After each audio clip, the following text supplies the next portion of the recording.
In the Netherlands, women and men approximately have the equal right to join the parliament in the last 2 years. However, in the Vietnam, women still have the less seats than men in the parliament.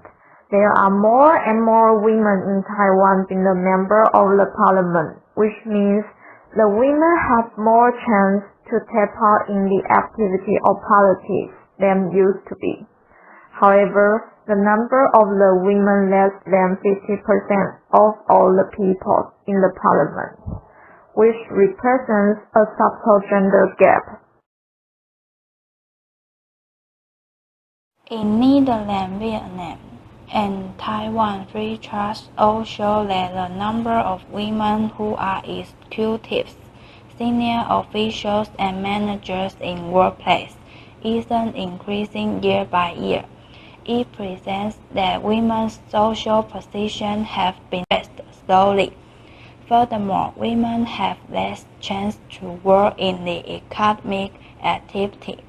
It still exists glass ceiling in the modern society.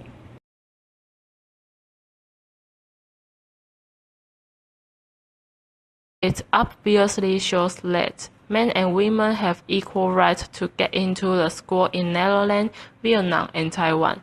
Regarding this circumstance, women have more chance to get close to the outside place. They don't have to stay at home to do the housework when they are children.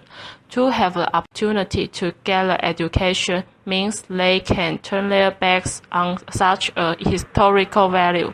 Also, they are aware of the knowledge power will help them to break the glass ceiling that still exists in society. Personally, I think the right of education is the most important one, that men and women get the same opportunities, because I think this is important for your personal development, but also for the economic growth of the whole country. And I think that will benefit the most people in the long term. 我们国家在男女平等这个问题做得比较好，就是在给予薪水的这个部分，就是男女如果同一个职位的工作，就会给一样的薪水，而且就看个人的能力会升迁，不是因为你是男生会给你升迁的优先。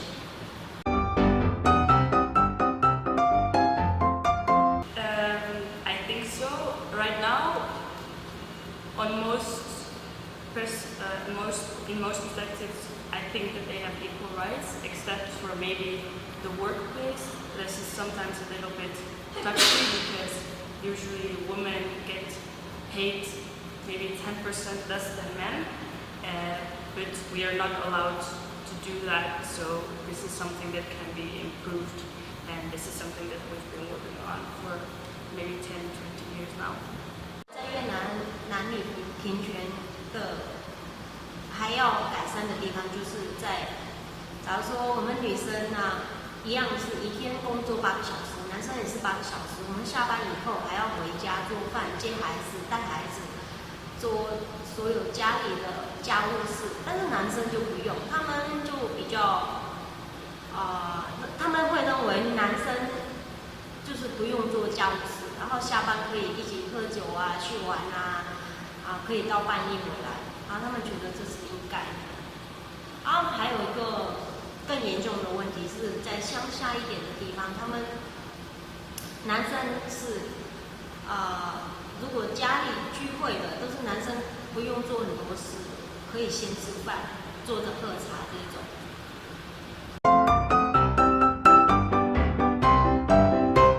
Yes, as I said, politics and education especially, we have a lot of women who are working for the government. They are actually also told to take part, and since 1960, I think, or maybe even in the beginning of the 1900s, women also have the right to vote.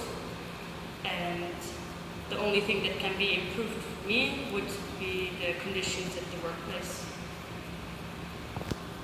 在教育跟工作方面还算是有平等的。然后在政治方面，我一直以来是女生当选的几率比较低。In our viewpoint, it should be more equality in publics, in education, at the workplace than 10 or 20 years ago with the development of the country. However, we have found gender inequality still exists in developed countries. With regard to this circumstance, we have some suggestions to improve this situation. People should abandon the old concept like the strong patriarchal and let women have to stay at home and men have to work. Then men and women can have the equal rights at everything and everywhere. Finally, gender equality will be achieved.